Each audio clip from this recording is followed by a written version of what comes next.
Yo, what's going on YouTube? It's your boy Key coming at y'all boys with a brand new video. And today, we're taking a trip back to Chicago. We got another video on Bloodyhound, Lil Jeff, and Lil Scoom89. Let's see what these folks talking about, man. I'm cozy today too. I hope y'all having a good day. Chill day. Feel.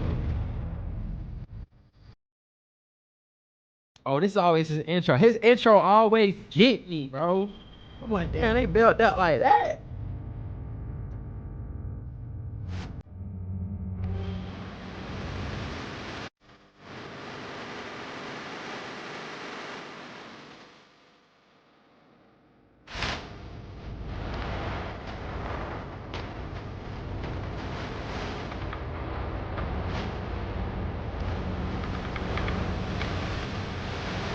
That's how all of these rappers, bro.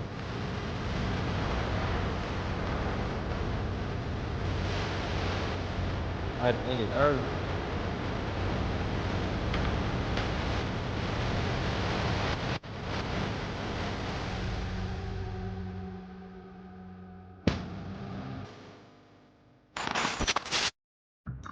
He started this shit like a What real up, crime YouTube documentary. family? This is a Sticky Situation TV present. Please like, comment, and subscribe to my channel if you haven't already. Today, we're going to Chicago, Illinois. Shout out to you, Chicago my boy. has an interesting gang history, being one of the most gang-occupied cities in the USA, with 150,000 gang-affiliated denizens representing more than 100 gangs. More than 60% of the homicides in the city are due to gang warfare. Chicago was the stomping grounds to the most notorious gangsters to ever live, like Al Capone, who came to Chicago in 1919 from New York. In this new era of Chicago, the Italian mob has vanished and the gangs of the city are mostly black and Latino gangs all throughout Chicago. Although gangs have drastically changed over the years with the lack of leadership, it's still a never-ending cycle that will continue forever. The city has one of the country's highest murder rates. Since drill rap took off in 2012, it has intensified the gang war in Chicago. Drill rap made multiple gang-affiliated rappers become wealthy, making their own hood and gangs powerful in many ways. More money equals more guns equals more power. We have seen it for years in Chicago, so many rappers losing their life to the streets from the ongoing war. This new era in Chicago is something different. It's like the devil is working overtime in the city. There is gangs and murders everywhere in the United States, but Chicago definitely wins the cake when it comes to rappers dying the most in their own city. This crab in the bucket mentality is also Chicago, like they're real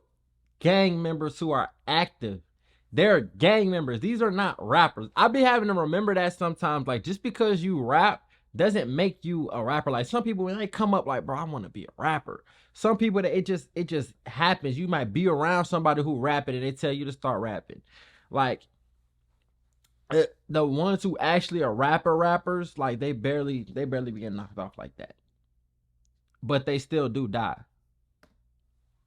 Chicago is something serious. This new era of gang members in Chicago is at an all-time high when it comes to crashing out and getting backdoored. We continue to hear these insane stories over and over again. A lot of these young successful rappers in Chicago self-destruct and throw away everything they built rather than moving away from Chicago and getting away from the ongoing war. This insane story is recent. I just want to point out how out of control this new generation is. Rapper Bloodhound Lil Jeff was born in 2003. Real name Jeffrey Harris, was an up-and-coming rapper from Chicago who recently just started buzzing in the city in 2024. Lil Jeff had a hard upbringing and was even almost killed when his house was shot up at the age of 14 years old. This was sadly almost normal living in Chirac. Lil Jeff wasn't yet in the streets at this time while growing up. Bloodhound Lil Jeff started taking rap serious after his close friend Vert got him into rapping and started dropping videos in October 2022 after he dropped. The crazy thing about Lil Jeff, bro, is because of his allure as being a killer or a driller, he really was taking off way faster than he was allowing himself to change. And he said that in one of his songs, I think Draco Afterlife, off of his newest project, Stepping in Blood. He said that. He said, I want to change, but I can't. Still running around with my Draco trying to catch the same ops, or something like that. He said something like that. And it's just like, it lets you really understand, like, he would rather die in the streets. He knows that he has his opportunity over here, but he would rather die in the streets trying to kill his ops or trying to have his ops kill him than go off and be a rapper. His first music video to the song Bloody Family featuring Chicago rapper JB Bin Laden, who was close to the late great LA Capone. Bloodhound Lil Jeff would continue to drop music videos all throughout 2023, but just recently caught a buzz only a few months ago in 2024. Bloodhound Lil Jeff hails from the east side of Chicago in a hood called Drill City. He was raised by his mother and also had a couple brothers. Lil Jeff played basketball when he was growing up, but he would give up on it after not making the varsity team at age 16 years old. Lil Jeff's brother was in the streets before he was and showed him the ropes to the street life. Lil Jeff got into the streets heavily at 18 years old, a little later than your average gang member in the city of Chicago. Lil Jeff was from a gang they call Bloodyhound from Drill City, 79th and Maryland to be exact. Lil Jeff's gang beefs with multiple gangs in the city like TYMB, 800, BKN, 8 Trey Mob, and Trap City, just to name a few. The beef between Bloodhound, Drill City versus Trap City is the most serious beef going on till this very day. Lil Jeff would lose his mind after one of his best friends, Z Money, was shot and killed in Chicago. This just made Lil Jeff that much more out of control in the street. Trap City is the gang that's allegedly behind the murder of Z Money. This made Trap City #1 on the list for Lil Jeff and his Bloodhound Drill City affiliates. Bloodhound / Drill City would allegedly get their revenge for Z Money after Trap City affiliate Lil, real name Jaleel Goins, was shot and killed on June 25th, 2023. At around 9 p.m., Lil had just gotten picking up from a Lyft driver on the 1300 block of West Taylor Street in the Little Italy area to take him to his destination, but before he knew it, a car pulled up and someone hopped out, shooting into the back of the vehicle. Lil was hit multiple times with a firearm and would later succumb to his injuries in the hospital at age 19 years old. Lil Jeff would jump on Instagram Live describing the murder of Lil while hinting that he had taken him out with a mini Draco. Go ask my ops that Michael Drake put shit in park. Go ask my ops that Michael Drake, his ass ain't making fuck. Go ask my ops that Michael Drake, his ass ain't get out that cop. Know that? Chill out. Although Lil Jeff was starting to... He's talking about killing people and ending people's lives, bro, he has so much energy and charisma, and that's what attracted people to King Von. It's just like almost like a fearlessness that'll rub off on you. It's weird. Buzz in 2024, it wouldn't stop him from the ongoing war with his ops in the city. January 26, 2024, 2 BKN members, Monty, age 17, and Lil Rob, age 16, were shot and killed together while standing in front of their school. While Monty and Lil Rob were standing by their school, a few shooters hopped out of 2 different vehicles, shooting and hitting both victims multiple times in the chest. Both of the teens were murdered together. Allegedly, this double hit was Lil Jeff's work. Again, Lil Jeff went on Instagram Live and hinted that he knocked down 2 of the teenagers after saying he went black for a week. And poof. Gotta go. After that one, poof. I came back. Poof. Oh, yeah, them niggas though. Lil Jeff and his associates would diss the deceased members on songs and numerous Instagram Lives. We really spank shit, turns out into Za. Damn. We really spank shit, turns out into Za. Smoke your ass like some Za. They ain't safe nowhere he stay. We caught him loaf and shot his face. I know 2 ops ain't graduate. I cross it up, this not 2K. Supposedly, this all happened after Lil Jeff was allegedly robbed for some jewelry by some BKN members. Before all this, Lil Jeff was cool with BKN and was even seen hanging with them on videos. The 2 teenagers from BKN were allegedly get back over Lil Jeff getting robbed, and it would set off a war between Bloodhound and BKN members. Lil Jeff was known to jump on Instagram Live and talk slimy, even secretly admitting to having 10 bodies at the age of 21 years old, but this is not confirmed. Lil Jeff was reckless and loose with the lips. It's comfortable to say that he was out there, he was doing what he was doing, and it's not too long until we get those FBI files that they had on King Von saying that he was the shooter in this person's death, and they had evidence on him in this, but it wouldn't have stood in court. And there's multiple things that come out after they pass away, and even when he say he was doing hits out in Milwaukee, so they may be able to come up with who they come up with in Chicago, but they're going to try to fill in those extra ones that he said he got out of town. snitching on himself multiple times on live, like if he didn't care about the police at all. He even went on Instagram live saying that he's gonna start a killing school, but you gotta at least have 2 bodies to start off. It was like he was telling the world that he was for sure a killer by saying he wants to start a killing school, but you need to at least have a minimum of 2 bodies under your belt. He definitely wouldn't be saying none of that if he didn't have a couple bodies himself. It was definitely not a smart idea to jump on live and openly talking about killings. I'm taking niggas to killing school. Tripping. Class start next week.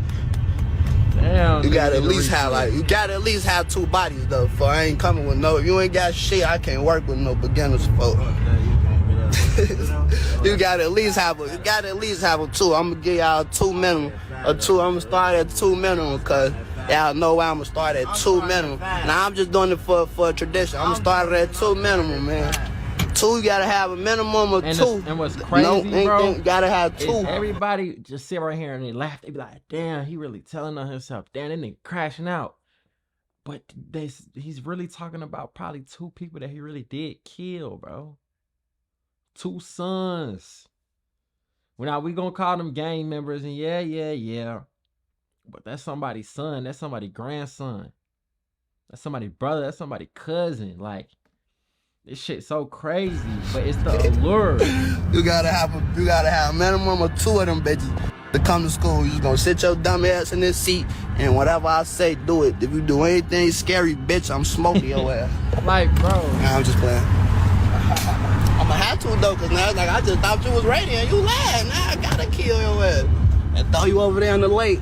He would oftenly jump on Instagram live and do the most. Once he even shot at someone while he was driving. On that black car. That bitch tweaking.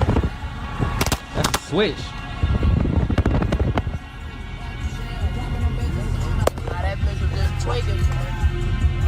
All of this would transpire while Bloodhound Lil Jeff was coming up strong in the rap game, doing big numbers on his videos. You would think his success in rap would make him slow down in the streets, but it seemed as if he was more dedicated to the streets than rap. This crash out mentality is something we see all the time. Lil Jeff should have calmed down and moved different since he was the way out of the hood for himself. But at the same time though, you gotta understand what they saying. They saying that Q50 was with him.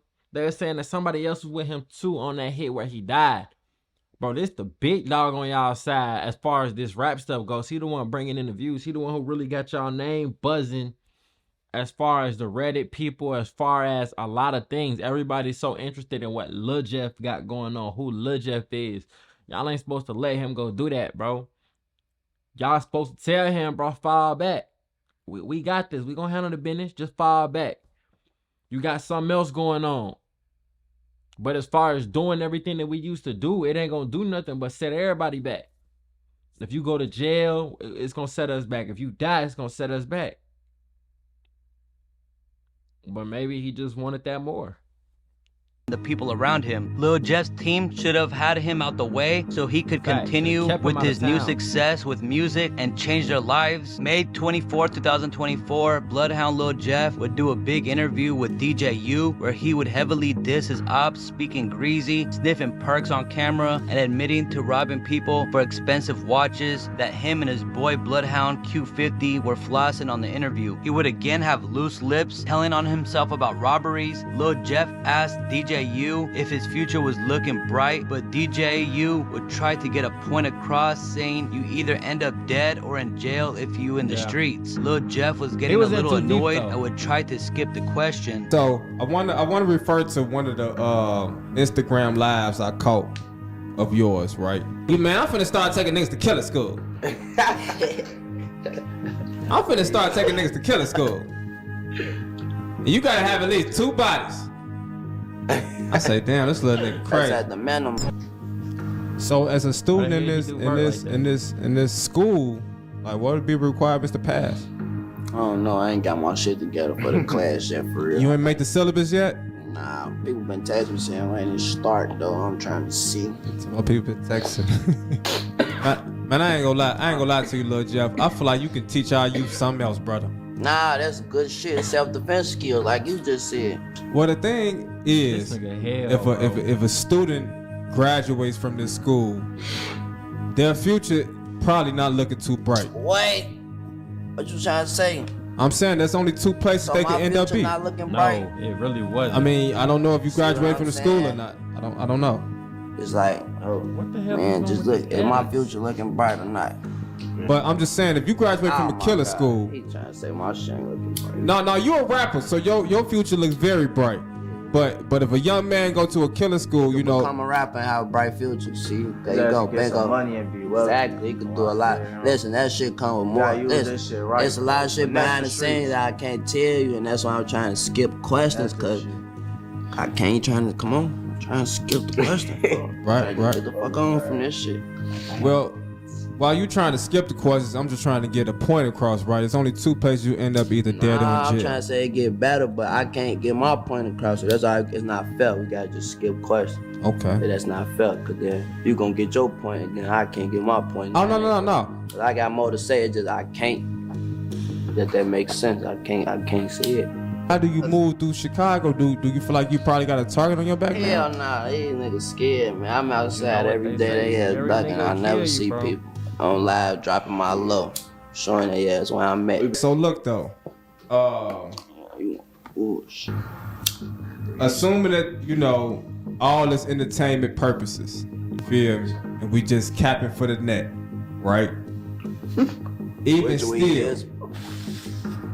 don't you feel like that type of energy might bring forth, you know what I'm saying, negative energy upon yourself? Nah. Like the negative, like the energy you putting out, like onto the internet and stuff. Don't you think Hell that? nah. Tripping, bro. Okay. But you could tell. I don't believe You in could shit tell like though that. that No he really bet. feel like that. He really feel like he like, man, I'm finna go out here, I'm finna do this, I'm finna do that, bro. He ain't not. And sometimes that'll be the worst mindset to really have. It's like, man, I'm gonna do what I'm gonna do. I'm not down. I'm not going to jail. This, that, and the third. But it's just like, bro, this is your reality, bro. This is the path that you're really going down, and people don't see it until it's too late. Like, for instance, Lil Jeff, you doing millions of views, and you really aren't no rapper. You really don't even sound too good on them first couple songs. But the allure of who you are, you already got it. But it's like you still out there trying to prove it to yourself or to the people on your block or to your ops, whoever. And it's what ended them. Luck and karma and dumb shit. That shit not real.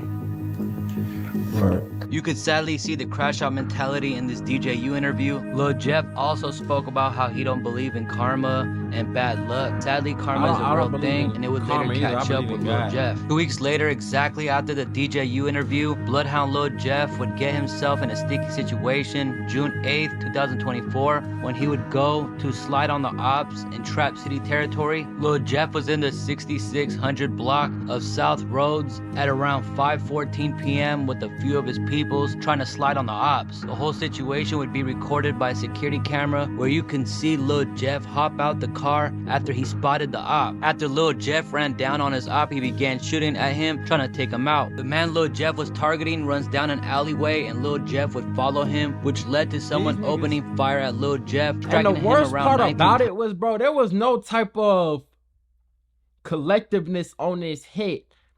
I feel like Jeff just got overzealous. Like he just felt like he's so used to doing what he do and getting off on people that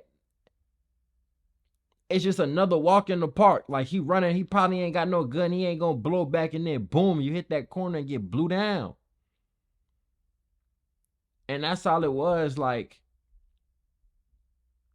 he shouldn't have hawked him. If he didn't hawk him, he would have been his times in the chest. In the video, you can see someone running away from Lil Jeff's shots in the alley where you can't see him in the camera view anymore. Lil Jeff also runs towards the alleyway where he also disappears from the camera view for a couple seconds, but clearly Lil Jeff falls back onto the ground after being struck by gunfire multiple times. You can also see in the camera footage the other Bloodhound members retreating after being shot at. Bloodhound Lil Jeff was pronounced dead at the hospital around about 5:55 p.m. after being hit 19 times in the chest area. Lil Jeff was shot and killed while being on a drill trying to kill his own op. This was the ultimate crash out move that anyone could have done. He couldn't just leave the streets alone, even with the recent success he was having just a few months before his murder. We need to learn from this. If you start seeing blessings after coming from a hard upbringing, you should move different and not keep crashing out after you made a way for yourself and your family. Trying to get the point across is that when your life is changing faster than you can change as a real person, like, let's not just sit right here and say like it's really that easy to just be living like this for like 5 years, right? All of a sudden you start rapping and in 3 months you really got motion. You really somebody that they can be like, he gonna blow up out the city, he gonna be something. It's only a small percentage of people, less than 1%, who's gonna be able to just stop everything, stop hanging with the guys, stop going on the block, stop going to all the stores that they know, and completely change. It's gonna be very few, because there's gonna be a portion of that time where you're not gonna have the necessary money to move around like a rapper. You're not gonna be having the feature money coming in that crazy. You're not gonna be on the road doing all these shows, having other things to keep you busy and out of the city. That's just the reality of the fact. That's the reality of the matter. And just like they said about King Von, they said King Von wasn't rich that long. King Von wasn't, even though he was far in the game, it's just because he was progressing fast. He was rapping for less than 2 years, but, or I think he started rapping in 2017. So he died in 2020. So that'd be like 3 years. But you've been in the streets since you was 14, 15, and you 27 now. That's 13 versus 4, 5 years. Like, I mean, 13 versus 3 years. Bro, like, it's gonna be hard to change. Bloodhound Lil Jeff had talent in rap and would have definitely became one of the up-and-coming new artists from Chicago. He never got to see the better days and enjoy the fruits of his hard labor. He thought he was just gonna be able to be invincible, coming up out of every situation that he was in. This shows us how anyone could get touched out here. You can never be too hard or just keep living like that, because every dog has their day. There is only so much you can get away with. It's just another sad story, but at the same time, this is no one else's fault but Bloodhound Lil Jeff and the people around him. His people allowed the bag to crash out. This was clearly a self-defense case and was not just a homicide. Whoever shot Lil Jeff down was just doing what he was supposed to and protecting himself and his people. They talking about the dude who shot him, his name Trap City Rod. They talking about him, he the defensive player of the year. And he the Porsche defender and this, that, and the third. He said we gotta protect grandma house. Like, they was tweaking on him, but that's what happens when you be dissing and you in the streets. You doing what you do to people, and then something happen to you. They can't wait to make fun of you.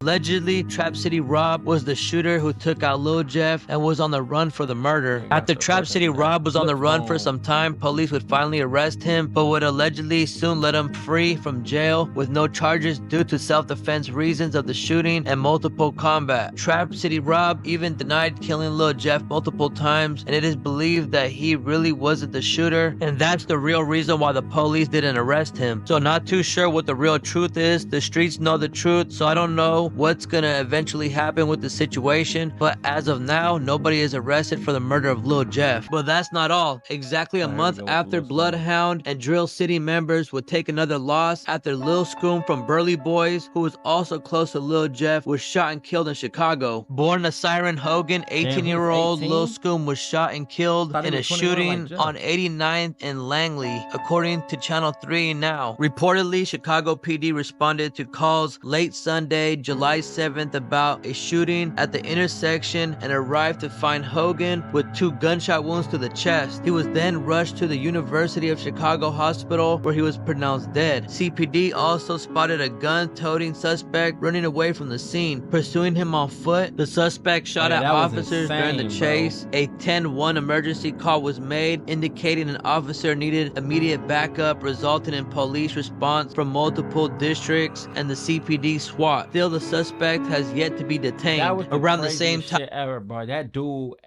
or female, whoever it was, had 5 stars. I was hearing some rumors that it was actually, it wasn't a guy. It was like a stud. But it could be either way, you know. But anyways, they were saying that dude had 5 stars. Like, how y'all pull up on the block, y'all see him there laid out, and you see somebody running with a gun in their hand. You call all your backup. They start shooting at y'all. Y'all give this man 5 stars. And he still got away. I was just like, bro, Chicago, them niggas. I wouldn't tell no officer to down the CPD job, responded to another shooting how the on fuck you let 87th them and Calumet, get off? where they found a 16-year-old boy with a gunshot wound to his thighs while in an Uber. He was also taken to the University of Chicago, and CPD report that the teen and Lil Scoom were together when they got into an argument with an unknown man, leading to the shooting. The rapper is just one of several to lose his life to gun violence in Chicago over the extended July 4th weekend, and ABC 7 Chicago reporting that 109 people were shot, 19 fatally across the city from midnight Wednesday to midnight Monday. Lil Scoom's mother sent out a message saying, "Hi everyone, I'm Mama Scoom. All laugh and jokes I accept because me and my baby had talks about this. He wasn't afraid, but one thing for sure, my baby called before he left saying he ain't feeling right. People acting weird. 11 minutes later, this all happened. Everyone not your friends. Everybody not happy for you. I love you, son." After the shooting, it was said that Lil Scoom was set up and backdoored by a female named Nene Brooks and Journey White. Not sure if it was real, but text messages of the female came out showing that she allegedly told the killers his location while Lil Scoom was trying to get his hair done by the female's friend. People believe that both of the females backdoored Lil Scoom together. The girl Nene showed her leaving out of the city in an airplane after receiving multiple death threats. The female Nene is denying the rumors and setting up Lil Scoom. The other girl who was gonna do Lil Scoom's hair also denied setting up Lil Scoom and said that she was never able to do his hair. Not sure what happened there in that situation. It is for sure that Lil Scoom was backdoored after going to a house to get his hair done. Witnesses heard him arguing with someone and shots went off, killing Lil Scoom. A video later came out of a home security camera recording when Lil Scoom first arrived to the female's house. You can definitely tell these females were up to no good and how they were acting very strange, pacing back and forth, acting nervous, and saying weird things. Also, you can clearly see that Lil Scoom was suspicious of the whole situation. I